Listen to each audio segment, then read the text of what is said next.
P T I की हुकूमत से होने वाले मुज़ाकरात का क्या नतीजा निकल सकता है? पहले राउंड की पहले तस्दीक और फिर तरदीद की वजह क्या है? तोशाखाना 1 में बर्रियत और तोशाखाना 2 में फर्दे जुर्म का आयद होना कितनी मुश्किल खड़ी कर सकता है? सिविलियन के मिलिट्री कोर्ट में ट्रायल की आज की समाअत की कार्रवाई इमरान खान के फौजी ट्रायल के हवाले से क्या इशारा दे रही है? 26वीं आईनी तरमीम की दरखास्तों को नंबर लग जाने का मतलब हुकूमत के लिए परेशानी है या आसानी है? आदिल बाज़ई के केस में सुप्रीम कोर्ट ने किन अल्फाज में सरजनिश की और तफसीली फैसला क्या जारी हुआ है? आप सब पर सलामती हो, मैं यासिर रशीद हूं और आप देख रहे हैं 92 डिजिटल। नाज़रीन, इब्तदा में उठाए गए तमाम सवालों का इहाता इसी वीलॉग में होगा। तोशाखाना 2 केस। तोशाखाना 2 केस की आज समाअत हुई है, जिसमें साबिक वज़ीर-ए-आज़म बानी पाकिस्तान तहरीक इंसाफ इमरान खान और उनकी अहलिया बुशरा बीबी पर फर्दे जुर्म आयद हो चुकी है। इस्लामाबाद की स्पेशल कोर्ट सेंट्रल 1 के जज शाहरुख अर्जुमन ने तोशाखाना के दूसरे केस में बानी PTI और बुशरा बीबी पर फर्दे जुर्म को आयद किया। तोशाखाना 2 केस की इब्तदाई तहकीकात नैब ने की थी और नैब तरामीम की रोशनी में यह केस FIA को मुंतकिल किया गया था। सितंबर 2024 में फेडरल इन्वेस्टिगेशन एजेंसी ने तहकीकात के बाद अपना चालान अदालत के अंदर जमा करवाया था।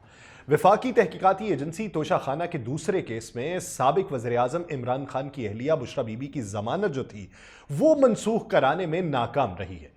तोशाखाना 2 केस के अंदर बुशरा बीबी की जमानत मनसूखी की FIA की दरखास्त पर इस्लामाबाद हाई कोर्ट के जस्टिस मियां गुल हसन औरंगजेब ने समाअत की, जहां पर बुशरा बीबी और उनके वकील बैरिस्टर सलमान सफदर अदालत के अंदर पेश हुए। FIA ने वहां पर मौक़िफ़ ये इख्तियार किया कि बुशरा बीबी जो है वो जमानत मिलने के बाद ट्रायल कोर्ट में मुतअद्दिद सवालों के ऊपर पेश नहीं हुई, तो उनकी पेशी ना होने पर इसका मतलब यह कि वो जमानत की रियायत का गलत इस्तेमाल कर रही हैं, इसलिए उनकी जमानत को मनसूख कर दिया जाए। जस्टिस मियां गुल हसन औरंगजेब ने इस मामले के ऊपर सवाल उठाया कि बुशरा बीबी आपके कंट्रोल में नहीं है, इन केसेस को संजीदा लेना चाहिए। बुशरा बीबी के वकील बैरिस्टर सलमान सफदर ने यह कहा कि बुशरा बीबी यहां कमरा अदालत में मौजूद है, जिस पर अदालत ने कहा कि अगर वो ट्रायल कोर्ट में पेश नहीं होंगी तो जमानत मनसूखी ही दायर होगी। सलमान सफदर साहब ने कहा कि तोशाखाना 2 केस में ट्रायल जो है वो जल्दबाजी में चलाया जा रहा है और पहले भी ट्रायल जो था वो इसी तरह चलाया गया। FIA जो था उसने बुशरा बीबी की जमानत मनसूख कराने में नाकामी का सामना किया और इस्लामाबाद हाई कोर्ट ने हिदायत के साथ FIA की दरखास्त को निपटा दिया और इस्लामाबाद हाई कोर्ट ने कहा कि जमानत की रियायत का मुल्जिम गलत इस्तेमाल करे तो ट्रायल कोर्ट भी जो है वो भी जमानत मनसूख कर सकती है। अब इसमें सवालात हैं कि फर्दे जुर्म जब आयद होती है तो उसका तरीकाकार क्या होता है। तरीकाकार केस का ऐसा होता है कि इब्तदाई तौर के ऊपर अगर कोई शख्स किसी के खिलाफ दरखास्त दायर करे तो फिर इस ज़मन के अंदर गिरफ्तारी सबसे पहले अमल में आती है, और अगर कबल गिरफ्तारी की दरखास्त मंजूर ना हो, यानी जमानत कबल गिरफ्तारी की, तो वो गिरफ्तारी अमल में आ जाती है। उसके बाद फिर जमानत बाद गिरफ्तारी की दरखास्त आप दायर कर सकते हैं। लेकिन जब इस पूरे मामले के अंदर तहकीकात दायर हो चुकी होती हैं, उसके दायराकार को वसी कर दिया जाता है, प्रोसिक्यूशन अपने तमाम दलाइल जमा करवाती है, गवाहान को वहां पर पेश किया जाता है, उन शवाहिद को मद्देनजर रखते हुए अदालत फिर फैसला करती है कि आया प्रोसिक्यूशन की तरफ से ये जो इल्जामात लगाए गए हैं ये दुरुस्त हैं या नहीं, और अगर अदालत को ये लगे कि ये दुरुस्त नहीं है तो मुल्जिमान को उस केस से उसी से पहले बरी कर दिया जाता है। लेकिन अगर अदालत उन शवाहिद और गवाहान की रोशनी में इस नतीजे पर पहुंचे कि जो इल्जामात लगे हैं ये सच दिखाई दे रहे हैं या इसके अंदर कोई हकीकत है, तो अदालत फिर चार्ज शीट करती है, यानी फर्दे जुर्म को आयद कर दिया जाता है। अमूमी तौर पे मुल्जिमान उसी वक्त सहते जुर्म से इनकार कर देते हैं, यानी अदालत उन पे जो इल्जामात लगा रही होती है वो उससे इनकारी हो जाते हैं। फिर मामला शुरू होता है हक्के दिफा का, यानी फिर डिफेंस वाला मामला है। फिर सलमान सफदर साहब जो वकील होंगे बुशरा बीबी साहिबा के, इमरान खान साहब के वकील, वो फिर डिफेंस के तौर पे अपने अपने शवाहिद जो हैं वो उसके अंदर पेश करेंगे। उसी की बुनियाद के ऊपर फिर जवाबुल जवाब होंगे, यानी एक अगर इल्जाम ये लगा है کہ انہوں نے گھڑی اپنے پاس رکھی, اس کی ایویلویشن غلط کروائی, پھر گھڑی کو بیچ دیا گیا. اب گھڑی جس قیمت پہ خریدی گئی یا جس قیمت پہ اس کی ایویلویشن ہوئی وہی غلط تھی, اور پھر اس سے کروڑوں روپے زیادہ کمائے گئے, تو یہ اپنے اختیارات کا ناجائز استعمال کیا. تو اس کے حق کے دفاع میں ان کے وکلا جو ہیں وہ یہ موقف اپنائیں گے کہ اس گھڑی کی ایویلویشن غلط نہیں ہوئی, اس گھڑی کی قیمت کا تعین ہم نے نہیں کیا, اس گھڑی کی قیمت کا تعین کرنے میں فلاں آفیسر شامل تھا, وہ اس کا قصوروار ہے اگر وہ قصوروار ہوتا ہے. پھر یہ جو گھڑی بیچی گئی تو یہ گھڑی عمران خان کی گڈ ول کے اوپر بیچی گئی. اگر یہ اس طریقے سے حق دفاع ہو, پھر عدالت ایویلویٹ کرے گی اور عدالت اس کے مشاہدات کے بعد یہ فیصلہ کرے گی آیا پروسیکیوشن کی جانب سے جو الزامات لگے اور پھر ڈیفنس نے جو ڈیفنس کیا, اس کے بعد کون گلٹی ہے کون نہیں, یہ بری ہوں گے یا یہ قصوروار قرار پائے جائیں گے. یہ اب اگلا پروسیجر ہے. اب اس کے علاوہ سپریم کورٹ کے اندر آج ایک اور اہم کیس لگا تھا آئینی بینچ میں. جسٹس جمال خان مندوخیل نے اس کے اندر ریمارکس دیے, سوالات کیے بے تحاشا, دیگر ججز نے بھی کیے, لیکن جسٹس جمال خان مندوخیل نے اس کے اندر جو باتیں کی, سیولینز کے ملٹری کورٹ میں ٹرائل کیس کے اندر جسٹس جمال خان مندوخیل نے یہ سوال پوچھا کہ آرمڈ فورسز میں نہ ہونے والا فرد جو ہے وہ آرمڈ فورسز کے ڈسپلن کے نیچے کیسے آ سکتا ہے. سپریم کورٹ کے آئینی بینچ نے جسٹس امین الدین خان کی سربراہی میں ملٹری کورٹز کے فیصلے کے خلاف انٹرا کورٹ اپیلوں پہ سماعت کی ہے, جس میں وفاقی حکومت کی طرف سے وکیل جو تھے وہ خواجہ حارث تھے. انہوں نے یہ دلائل دیے کہ ملٹری کورٹز کیس میں عدالتی فیصلہ دو حصوں کے اوپر مشتمل ہے. ایک حصے میں آرمی ایکٹ دفعات کو کالعدم قرار دیا گیا, جبکہ دوسرے حصے میں ملزمان کی ملٹری کورٹ میں کسٹڈی ہے. اس موقع پہ جسٹس جمال خان مندوخیل نے ریمارکس دیے کہ ملٹری کورٹز کا پورا کیس جو ہے وہ آرٹیکل 8 کے گرد گھومتا ہے. آرمڈ سروسز میں نہ ہونے والا فرد آرمڈ فورسز کے ڈسپلن کے نیچے کیسے آ سکتا ہے. اس موقع پہ خواجہ حارث صاحب نے جواب دیا کہ اگر قانون اجازت دیتا ہے تو ڈسپلن کا اطلاق ہوگا. پھر جمال خان مندوخیل صاحب نے کہا کہ ایک شخص آرمی میں ہے, اس پر ملٹری ڈسپلن کا اطلاق ہوگا. کوئی شخص محکمہ زراعت میں ہے, اس پر محکمہ زراعت کے ڈسپلن کا اطلاق ہوگا. کوئی شخص کسی محکمے میں نہیں ہے تو آرمڈ فورسز کے ڈسپلن کا اطلاق کیسے ہوگا. انہوں نے کہا کہ کیا یہ غیر متعلقہ شخص کو ڈسپلن کے نیچے لانا آرٹیکل 8 کی خلاف ورزی نہیں ہوگی.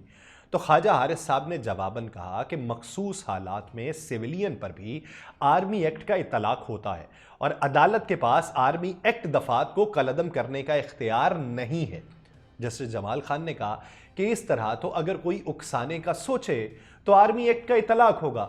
کیا آرمی ایکٹ نے آئین کے آرٹیکل 8 کا سیکشن 1 غیر مؤثر نہیں کر دیا؟ خواجہ حارث صاحب نے جواباً یہ کہا کہ ملٹری ٹرائل میں بھی فیئر ٹرائل کا آرٹیکل 10A موجود ہوتا ہے. جسٹس جمال خان مندوخیل نے پوچھا کہ پاکستان میں سب سے بڑا عہدہ صدر مملکت کا ہے, اگر صدر ہاؤس پر حملہ ہو تو ملزم کا ٹرائل انسداد دہشت گردی عدالت میں ہوگا, مگر آرمی املاک پر حملہ ہو تو ٹرائل ملٹری کورٹس میں.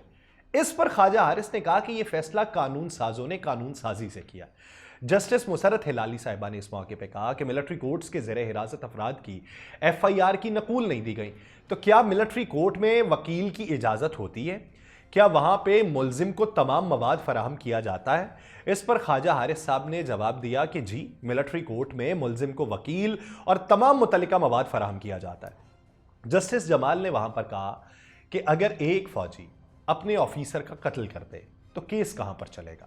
خواجہ حارث نے جواب دیا کہ قتل کا کیس جو ہے وہ عام عدالت کے اندر چلے گا. تو پھر جمال خان مندوخیل صاحب نے کہا کہ پھر جب آرمی کا ایک شخص اپنے آفیسر کا قتل کر دے تو عام عدالت میں کیس چلے گا, تو پھر سیویلین کا کیس کس طریقے سے چل سکتا ہے؟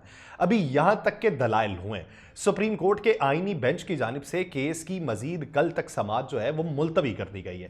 اب کل کی سماعت میں یا پھر آگے بڑھنے والی سماعتوں میں یہ جو سوال اٹھائے گئے ہیں اس کا جواب خواجہ حارث دیں گے. تو اب تک کی انٹینشنز وہ جو کچھ دنوں پہلے یہ لگ رہی تھیں کہ اب معاملہ ختم ہے, اب جو ہے وہ خان صاحب جو ہیں وہ اس تحویل میں نہیں رہیں گے, تو ادھر سے اشارہ جو ہے وہ ملتا ہے. لیکن خواجہ حارث صاحب کے دلائل مضبوط ہو گئے, آئین و قانون کا حوالہ دے دیا گیا اور ججز اس سے متفق ہو گئے, تو پھر جو ہے صورتحال تبدیل ہو سکتی ہے. दूसरी तरफ 26वीं आईनी तरमीम की दरखास्त जो सुप्रीम कोर्ट के अंदर पहुंची हुई थी, उसको भी नंबर लग चुका है। अब जब उसे नंबर लग चुका है तो ये एक सीट बेल्ट बांधने वाली कैफियत है। जब 26वीं आईनी तरमीम के बारे में समाअत होगी, पहली बात तो ये कि उस आईनी बेंच के अंदर जाएगी जो 26वीं आईनी तरमीम के तहत तश्कील दिया गया है। वहां पर होने वाली समाअत में पहली बात तो ये कि क्या वो ये समझेंगे कि उनके दायरा इख्तियार में आती है या नहीं आती। दूसरी बात ये कि क्या वो 26वीं आईनी तरमीम के खिलाफ फैसला दे देंगे, और अगर देंगे तो उसी तरमीम के तहत ये आईनी बेंच वजूद में आया था, तो क्या किसी चीज के तहत वजूद में आने वाली चीज अपनी बुनियाद से इनकारी हो सकती है या नहीं हो सकती। तो ये अब एक मखमसे की कैफियत पैदा हो चुकी है। ये अब ऐसी सूरत हाल है कि जिसमें उन जजेस को भी ये सोचने पर मजबूर कर दिया जाएगा कि वो ये सोचें कि आया ये उनकी दानिस्त में, उनके अब तक के तजुर्बे के मुताबिक उनकी पार्टी के उनकी अदालत के अंदर ये केस लगता है या नहीं लगता। ये एक अहम मामला है। ये बहुत काबिल गौर होगा कि इसके अंदर बातें क्या होती हैं।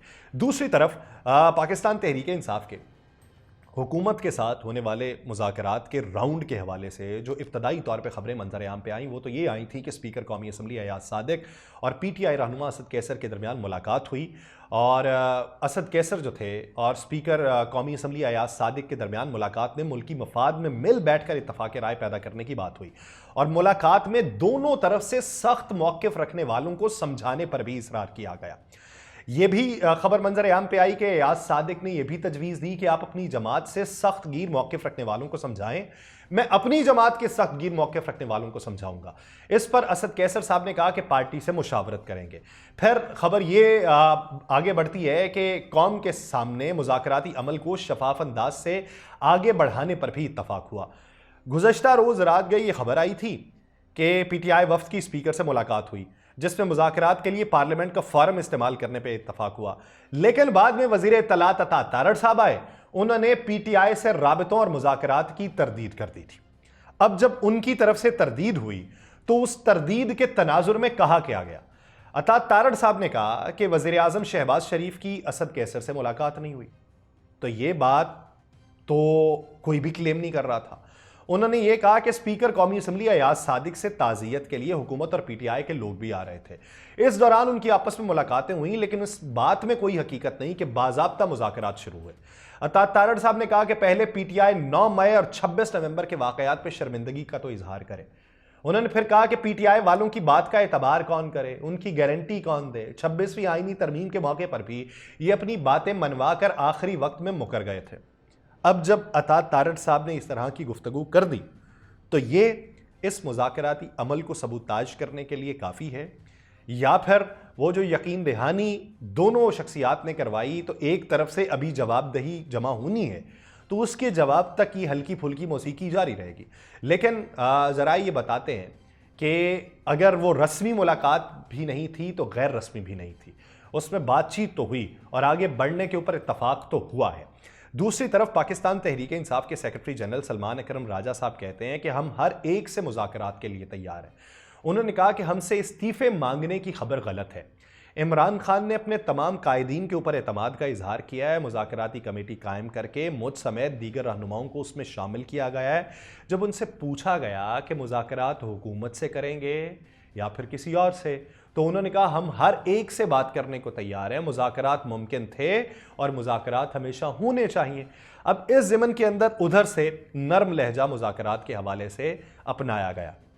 अब वो जो नरम लहजा अपनाया गया है तो इसके असरात क्या निकलेंगे और इस पर पाकिस्तान पीपल्स पार्टी का रिएक्शन क्या होगा, ये एक बुनियादी सवाल है। और उस रिएक्शन का अंदाज़ा आप कुछ दिनों में लगाइएगा कि वो किस नौइयत का रिएक्शन होता है। उधर सुप्रीम कोर्ट के अंदर एक और केस अहम लगा हुआ था, आदिल बाज़ई का केस। सुप्रीम कोर्ट ने रुकने कौमी असम्बली आदिल बाज़ई के रुकनीत से मुअत्तली से मुतल्लिक केस के अंदर इलेक्शन कमीशन के तरीक़ाकार के ऊपर भी सवालात उठा दिए।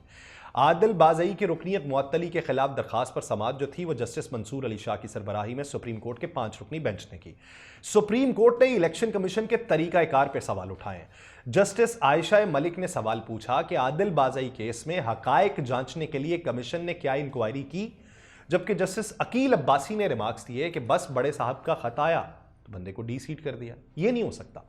انہوں نے کہا کہ منصور علی شاہ جس پہ آج جسٹس منصور علی شاہ صاحب نے کہا کہ ایک حلقے کے عوام کو ڈس فرنچائز کرنے کا پیمانہ تو سخت ہونا چاہیے. عادل بازئی کے وکیل تھے سردار تیمور. انہوں نے کہا کہ ایک دن معاملہ الیکشن کمیشن پہنچا, اگلے ہی دن کارروائی شروع ہوئی. ہم بلوچستان ہائی کورٹ گئے, ہمیں متعلقہ دستاویزات تو فراہم کی جاتی, ہم نے وہاں پہ جا کے موقف فرمایا. ہم نے کہا نون لیگ سے وابستگی کا جو بیان حلفی بتایا جا رہا ہے وہ تو ہمیں دیں. جسٹس عائشہ ملک بولی الیکشن کمیشن نے کہہ دیا وہ دستاویز تو سیکرٹ ہے. عدالت نے ڈی جی لا الیکشن کمیشن کو روسٹرم پہ بلایا اور جسٹس عائشہ ملک نے پوچھا کہ آپ کے پاس 2 بیان حلفی آئے تھے, ایک جیتنے والا کہہ رہا ہے میرا ہے اور دوسرا وہ کہتا ہے میرا نہیں ہے. آپ نے کس اختیار کے تحت بغیر انکوائری ایک بیان حلفی کو درست مان لیا؟ جسٹس عائشہ ملک نے پوچھا کہ کیا الیکشن کمیشن یہ کہہ سکتا ہے کہ بس ایک بیان حلفی پسند نہیں آیا دوسرا آ گیا؟ کیا الیکشن کمیشن ملک کی تمام عدالتوں سے بالا تر ہے؟ آپ کو کسی چیز کی پرواہ نہیں کہ آپ کسی کو نہیں مانتے؟ تو یہ جو باتیں ہیں, یہ کہ آپ کو کسی چیز کی پرواہ نہیں کہ آپ تمام عدالتوں سے بالا تر ہیں, کہ آپ کسی کو نہیں مانتے, اس میں جھلک وہ مخصوص نشستوں کے کیس کے فیصلے پر عمل درآمد نہ ہونے پہ غصے کی بھی آتی ہے. جسٹس منصور علی شاہ صاحب نے ریمارکس دیے کہ عدالتوں اور مجسٹریٹوں کو بھی نہیں مانتے, خود بھی انکوائری نہیں کرتے. کیا الیکشن کمیشن ایسا ٹریبیونل بن چکا ہے یا ایسا ٹرائل کرنے کا حق رکھتی ہے؟ ٹرائل کورٹ کے اختیارات الیکشن کمیشن کے پاس کہاں سے آئے ہیں؟ الیکشن کمیشن نے تو بلڈوزر لگایا ہوا ہے. جسٹس عائشہ ملک نے سوال پوچھا کہ کیا ایک شخص کہتا ہے بیان حلفی میرا نہیں تو الیکشن کمیشن تعین کیسے کرتا ہے؟ الیکشن کمیشن نے حقائق کا تعین کیسے کیا؟ کون سا قانون الیکشن کمیشن کو اختیار دیتا ہے کہ وہ انکوائری کر سکے؟ پھر نون لیگ کے جو وکیل تھے حارث عظمت, انہوں نے کہا کہ عدالت کے سوالات بہت اچھے ہیں, جس پر جسٹس منصور علی شاہ صاحب نے کہا سوال اچھے ہیں لیکن آپ جواب نہیں دے پا رہے. الیکشن کمیشن نے اسپیکر قومی اسمبلی کی درخواست کے اوپر عادل بازئی کی قومی اسمبلی کی رکنیت معطل کر دی تھی. یعنی جو انہوں نے کہا کہ بڑے صاحب نے بھیجا اور آپ نے کر لیا, تو انہوں نے حوالہ اسپیکر قومی اسمبلی کا دیا, جس کے خلاف عادل بازئی نے سپریم کورٹ سے رجوع کیا تھا اور سپریم کورٹ نے چند روز پہلے الیکشن کمیشن کا فیصلہ معطل کرتے ہوئے قومی اسمبلی کی رکنیت بحال کر دی تھی. اور آج عدالت عظمیٰ نے الیکشن کمیشن کو عادل بازئی کو ڈی نوٹیفائی کرنے کا فیصلہ بھی کالعدم قرار دے دیا. یہ جو سوالات پوچھے گئے جسٹس منصور علی شاہ صاحب کی عدالت میں یا ان کی سربراہی میں قائم بینچ کے حوالے سے اور ان کی جانب سے, یہ مخصوص نشستوں پہ عمل درآمد نہ ہونے کا بھی رنج ہے. اور عدالت پوچھتی ہے کہ الیکشن کمیشن بالا تر کیسے ہے. تو دیکھیے کہ ان تمام کیسز کے نتائج کیا نکلتے ہیں, اور ان نتائج سے پہلے وہ اونٹ مذاکرات والا کسی کروٹ بیٹھ جاتا ہے یا سر پر دھاڑنے لگتا ہے. مجھے دیجیے اجازت. اللہ نگہبان.